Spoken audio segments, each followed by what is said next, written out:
নমস্কার। জন্মাষ্টমী এবং নন্দ উৎসবকে কেন্দ্র করে যেহেতু শ্রীকৃষ্ণের জন্মদিন, তাই তাকে কেন্দ্র করে আমার মনে হয়েছে যে শ্রীকৃষ্ণ সম্বন্ধে যেখানে খুব ভালো করে পাবো, শ্রীকৃষ্ণেরই মুখনিসৃত বাণী হিসেবে যা স্বীকৃত সেটা হচ্ছে গীতা। সেই গীতা থেকেই আলোচনা করব। আমি এখানে যেটা গীতা থেকে দেখতে পাচ্ছি যে বৌদ্ধ ধর্ম এবং খ্রিস্টান ধর্মেরও যে বাইবেল, সেখানেও যেন গীতার সুর পরিলক্ষিত হচ্ছে। সেই কথাটি আজকে আলোচনা করতে চাইছি, যেটা হচ্ছে যে বাইবেলে বলছে, সেই দিন তোমরা জানতে পারবে আমি আমার পিতার মধ্যেও আছি এবং তোমাদের মধ্যেও আছি।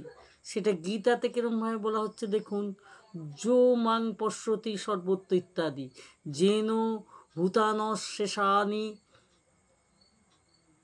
এরমভাবে বলা হচ্ছে আর কি। বাইবেলে বলছে তোমরা যা আহার করো, যাহা পান করো, যাহা কিছু করো ঈশ্বরের জন্যেই করবে। গীতাতে বলা হচ্ছে যৎ করবি যদস্নসি ইত্যাদি।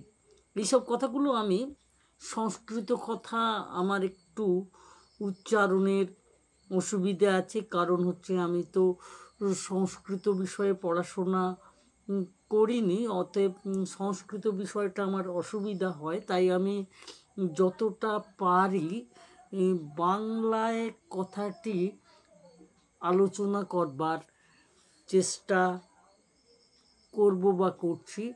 আজকে গীতার আলোচনা এই পর্যন্ত রাখলাম। নমস্কার।